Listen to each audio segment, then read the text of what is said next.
नमस्कार, आदाब, सत श्री अकाल दोस्तों। स्वागत है आपका एक बार फिर से हमारे YouTube चैनल ब्रास फ्यूजन्स पर, जहां हम आपके लिए एक बार फिर से लेकर आए हैं एक नया lesson which is within the course of business or which is within the his authority, और जिस काम को करने के लिए कोई भी if any act has been given for doing that lawful act, he can do anything lawfully which is required for accomplishing it. And this is just a reference, right? However, things will be clear to you later on. So for time being, just write down or note it down.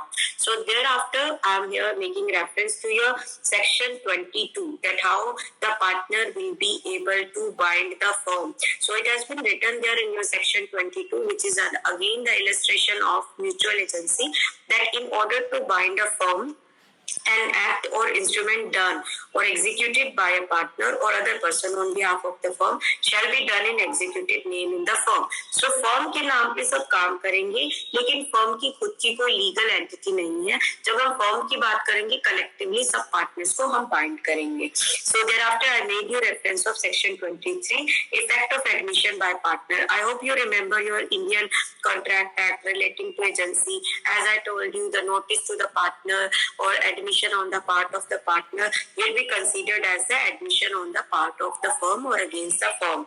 So an admission or representation made by the partner concerning the affairs of the firm is evidence against the firm in the ordinary course of the business. Similarly, your 24 notice to any acting partner will be a notice to the firm, and your section 24 to 27.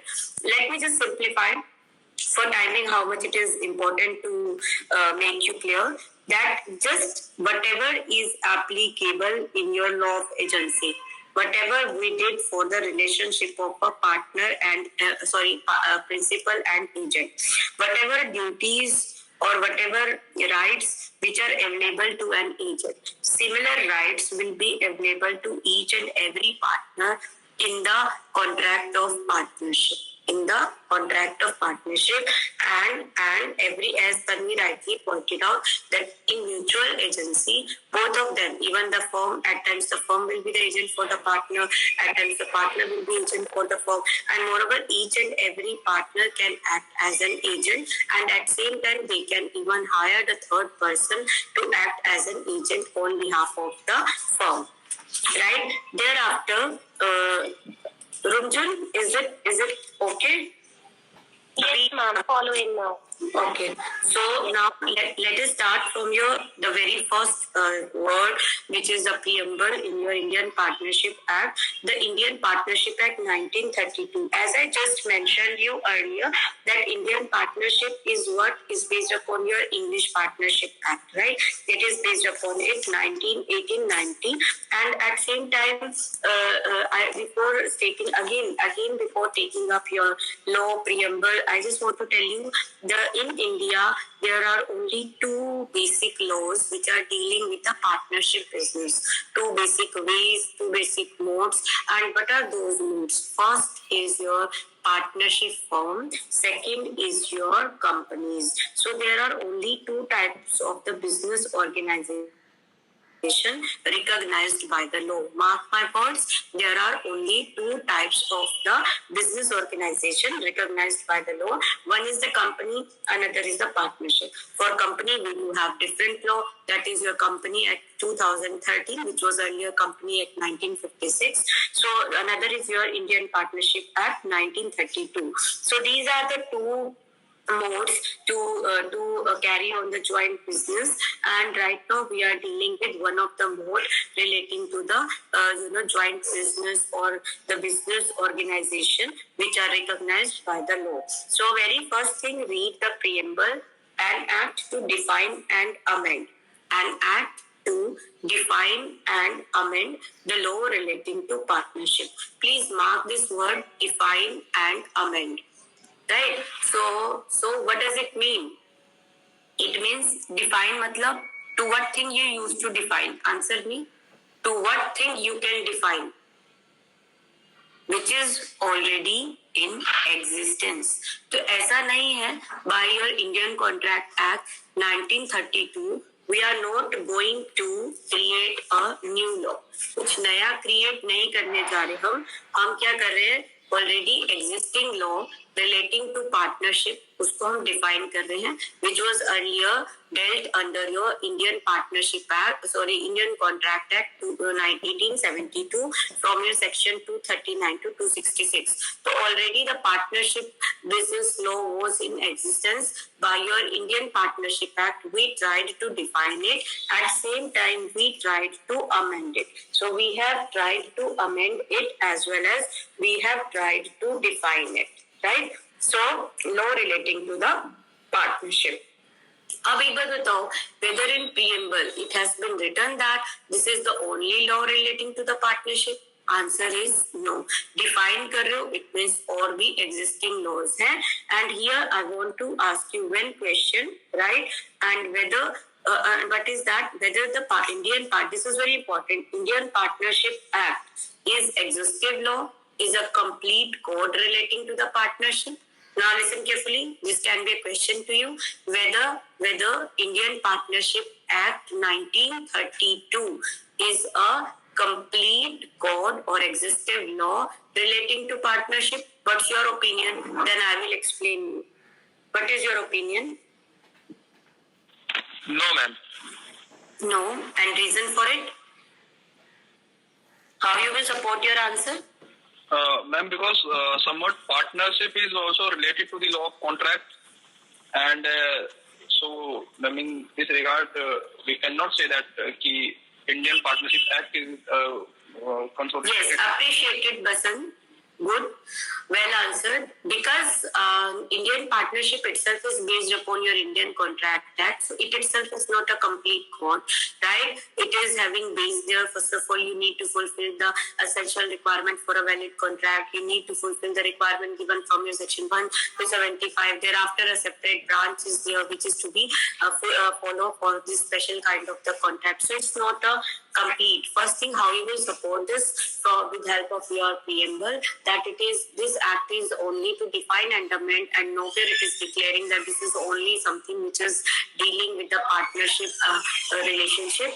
And another provision which I would like to refer here for important है to understand that when we will say that any act, any omission is the act of form, we will understand this concept in context to your law of agency. जैसे law of agency में हम क्या करते थे कि act of agent को हम act of principle मानते थे. Similarly, there is one firm और उसमें पार्टनर्स होंगे, बहुत सारे पार्टनर्स होंगे, तो कब हम कहेंगे कि act of partner is the act of the firm. अब पहली चीज तो ये होगी in a very simple term when we will say that act of partner is the act of firm. पहली चीज. दूसरी, even a firm, partnership firm may appoint some third person who is not a partner, may appoint some third person to act on its behalf. तो वहां पे कब third party का act जो है वो एक्ट ऑफ फर्म होगा. And what is the term meaning act of firm? For that we are going to read your section 2 clause A. Read it. An act of firm means what? Any act or omission. First of all, you people are already aware about it, that act includes omission also. So any act or omission by all partners means, what does it mean still here? That all partners can act as an agent. By all partners or by any partner, even a single person may be agent or agent of the firm. Here we are talking about the third party, means firm appointed third person to act on his behalf apart from other than the partners, agent, right? So or agent of the firm which gives rise to a right enforceable. अब आपका testing road क्या है कि ये act of firm है या नहीं है. उसका टेस्टिंग रोड है any act, any omission which gives rise to a right enforceable by, या तो वो फर्म को कोई राइट दे रहा हो या फर्म के अगेंस्ट कोई राइट दे रहा हो. सो testing road is any act, any omission. पहली बात वो किसके थ्रू होना चाहिए? या तो सब पार्टनर से मिलके कलेक्टिवली किया हो, या कोई सिंगल पार्टनर ने किया हो, या फिर any third party who has been appointed as the agent, right? And apart from that another basic thing to be analyzed by you कि वो act, वो omission must be resulting into what? Any right enforceable by or against the firm. This is always to be this section 2 clause A. Write itself on your Bear Act, right? That section 2 clause A of your Indian Partnership Act is always to be read with section 18 of your Indian Partnership Act. Section 18, which we made reference earlier also. Section 18 is declaring what? That partner will always be the agent of firm. तो हम partner को आपको agent appoint करने की जरूरत नहीं है. To whom you need to appoint as an agent? Third party, third person, जो otherwise आपका partner नहीं है. Partner will always be agent. Subject to the provision of this act, a partner is the agent of firm for the purposes of business of firm. Definitely, this is not something unlimited, your representative power.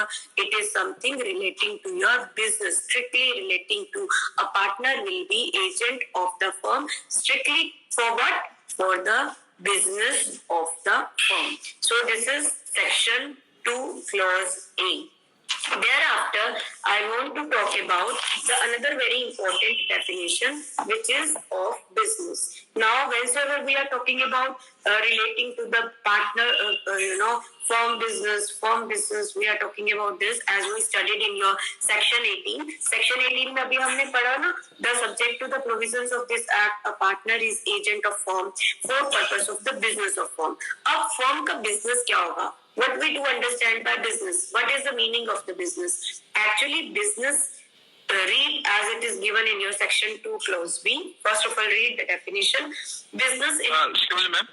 हाँ जी. Ma'am, I have a question. Ma'am, जो partners होंगे एक firm में, अगर ज्यादा partners होते हैं और कोई एक पार्टनर उनमें से कोई एजेंट अपॉइंट करना चाहता है, तो उसके लिए उसे मतलब ऐसा कोई प्रोविजन कॉन्ट्रैक्ट में है कि उसे सबसे परमिशन लेनी पड़ेगी या वो कर सकता है? और फिर जो एक्ट वो एजेंट करेगा उसके लिए सारे के सारे पार्टनर जो है लायबल होंगे? देखो, अगर you are going to appoint a third person as your agent, there is need to inform the other partners as well. Otherwise, if you are doing it yourself, then you are automatically an agent as per your section 18. For a partner, need not to have any separate contract. For another person, you need to have, and there is actually partnership is what? Based upon mutual trust and confidence. And that fiduciary relationship may force a partner to inform the other partners to appoint a third party. ठीक है? अब पहली चीज. दूसरी ये कि कई बार ऐसा होता है कि पार्टनर खुद से किसी दूसरे को अपॉइंट कर देता है, बाकी सबको इन्फॉर्म नहीं करता, तो फर्म लायबल तो होगी, लेकिन वो जो फर्म तो लायबल होगी with the act of the even with the act of even single partner कि उसने किसी थर्ड पर्सन को अपॉइंट कर दिया, रेस्ट ऑफ एजेंट को इन्फॉर्म नहीं किया, तो जितना फर्म और थर्ड उस एजेंट की वो है रिलेशनशिप वो तो वैलिड होगी, लेकिन जो पार्टनर्स है आपस में they are duty bound for mutual trust and confidence, they are duty bound to inform each other, and if someone is negligent about it, someone is overruling that duty, no duty, then the other partners can take an action against such partner. तो उनका आपस में mutual liability हो जाएगी, लेकिन how far the liability towards third person is concern, चाहे उसको single agent कर रहा है, चाहे उसको कलेक्टिवली कर रहा है, चाहे विदाउट नॉलेज कर रहा है या नॉलेज से कर रहा है, वो बाइंडिंग फैक्टर होगा ही होगा, right? And there are other exceptions as well. किसी ने फ्रॉड कर लिया, किसी ने चीटिंग कर लिया, तो वहां पे कुछ एक्सेप्शंस हैं. I hope for time being Basant I have answered you. Okay ma'am, but ma'am फिर इस कंडीशंस में ये पावर्स कहाँ से आती है कि एक पार्टनर और दूसरे पार्टनर के अगेंस्ट एक्शन ले रहा है? मैम ये मतलब ये सब ये आपके प्रोविजंस में है जो हम आगे पढ़ेंगे. Okay ma'am, thank you. ठीक है, तो अब let us talk about the business. What is the business? Business includes every trade, occupation or profession.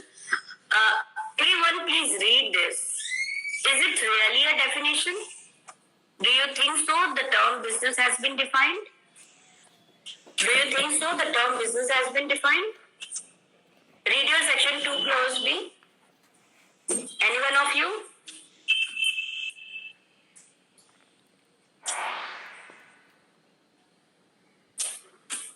Am I audible? Yes, ma'am. Section 2, clause B. Business includes every trade, occupation and profession. तो कहीं पे business term इन्होंने define किया. It is just telling you what it can be include here. It is not defining the term, what we understand by the business. And this point has been criticized by the mullah. There is a criticism done by the mullah for this definition of the business, that Indian Partnership Act does not define the term business, but it includes what comes in business, right? So according to mullah, he tried. So this is the mullah who tried to explain the term business. So according to mullah, any adventure on being successful. What is business? Any adventure on being successful which gives profit. Any adventure which on being successful gives profit is a business. So it does not mean, let me explain you further, it does not mean that it must give the profit. मैंने ये नहीं कहा कि सिर्फ business वही होगा जो profit दे रहा है. Further, Mullah explained that it is not only meaning here that only such business will be business which is giving, such adventure will be business which is giving you the profit, but such adventure which aims profit on being successful. So what is the business? I'm writing in your cat books as per the mullah, which aims profit on